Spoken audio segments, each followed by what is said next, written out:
श्री सद्गुरु महाराज की जय। संत सद्गुरु महर्षि में ही परमहंस जी महाराज मौज में आकर गुप्त से गुप्त बातों को भी भक्तों के बीच कहने की कृपा कर देते थे। हमें मौत से नहीं डरना चाहिए। यदि किसी भी प्रकार की बीमारी हो तो वह दवा से ठीक हो जाती है, लेकिन यदि मौत बीमारी के रूप में आ गई हो तो वह कदापि ठीक नहीं हो सकता है। गुरु महाराज ने प्रवचन में कहने की कृपा की थी, जो इस प्रकार है। एक राजा ने स्वप्न में देखा कि उनके सब दांत टूट गए हैं। वह चौंक कर उठा और एक ज्योतिषी को बुलवाया। स्वप्न का फल पूछने पर ज्योतिषी ने कहा कि आपके परिवार के सभी लोग आपके पहले ही मर जाएंगे। राजा को उसकी बात से बहुत दुख हुआ। उसने उस ज्योतिषी को फांसी दे देने का हुक्म किया। दूसरा ज्योतिषी बुलवाया गया और उससे भी स्वप्न का फल पूछा गया। उसने कहा कि स्वप्न का फल बहुत अच्छा है।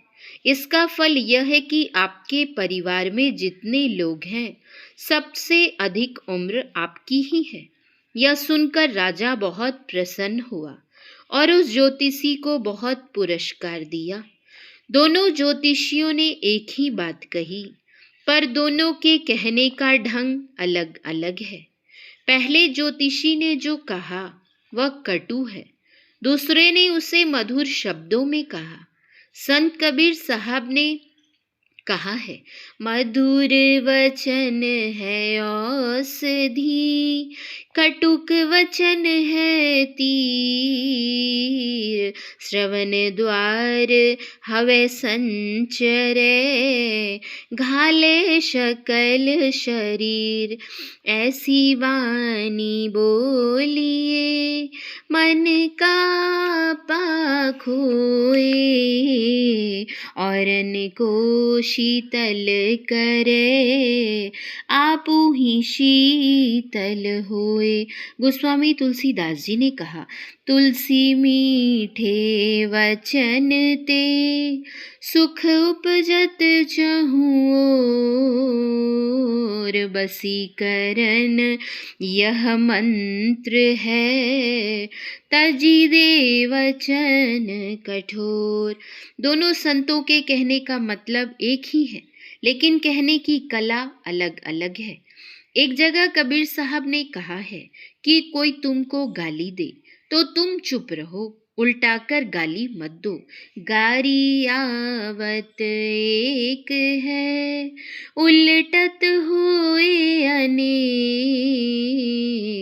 कहे कबीर नहीं उलटिए, वही एक की एक।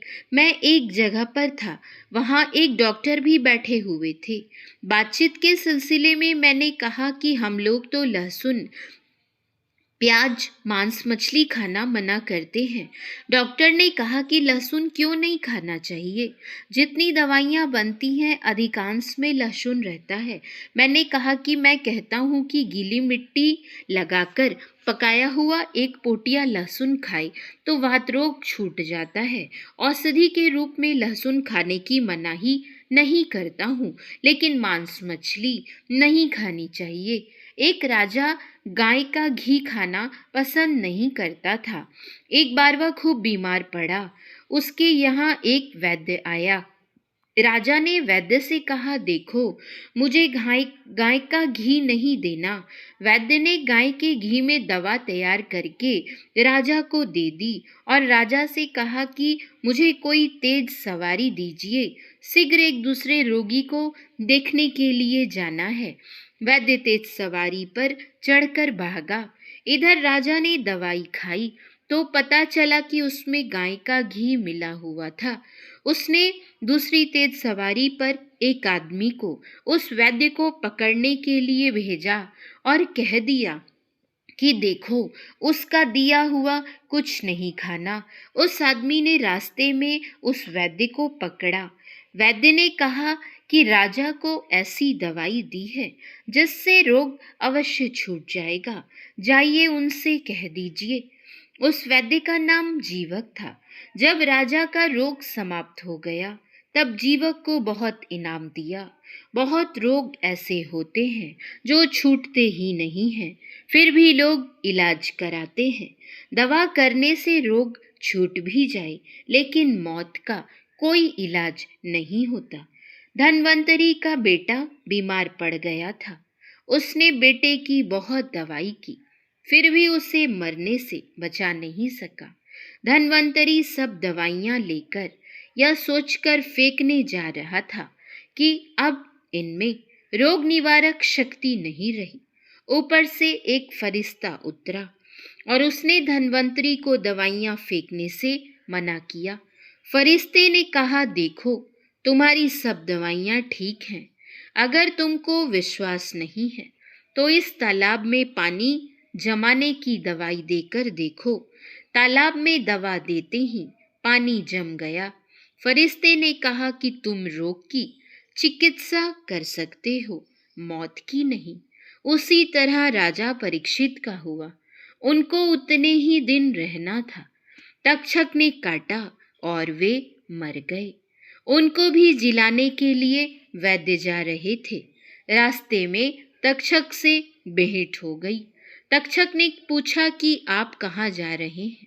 वैद्य ने कहा कि राजा परीक्षित को तक्षक काटेगा और वे मर जाएंगे, मैं उन्हें जिला दूंगा। तक्षक ने कहा कि आप यह देखकर कहिए कि अब उनकी आयु शेष है या नहीं। वैद्य ने कहा कि आयु तो नहीं है। तब तक्षक ने कहा, तो आप किस लिए जाइएगा? आप लौट जाइए, मैं ही तक्षक हूँ। मैं उनको काटूंगा और वे मर जाएंगे। मौत का इलाज नहीं होता और रोग का इलाज होता है। जिसकी आयु जितनी है उतनी ही रहेगी। परवल की सिर निकालकर इसके रस को सांप काटे व्यक्ति की नाक में देने से कैसा भी विष हो उतर जाता है। एक जगह ऐसा हुआ कि यह रस नाक में देने ही नहीं दिया, वह मर गया। मैंने अंग्रेजी की किताब में पढ़ा था, ऑल मेन मस्ट डाई, सभी लोग अवश्य मरेंगे। जो जैसा कर्म करेगा वह वैसा फल पाएगा। इसलिए दुखदाई कर्म नहीं करना चाहिए। दूसरे की निंदा मत करो। भगवान राम ने कहा, पर निंदा सम नहीं अधमाई। इस वास्ते ईश्वर का भजन करना चाहिए। भजन में त्रैकाल संध्या करनी चाहिए। कुछ रात बाकी रहे उस समय कुछ जरूर संध्या करनी चाहिए। दिन में स्नान के बाद संध्या करनी चाहिए और सायंकाल में संध्या करनी चाहिए। श्री सद्गुरु महाराज की जय। श्री सद्गुरु महाराज की जय। श्री सद्गुरु महाराज की जय।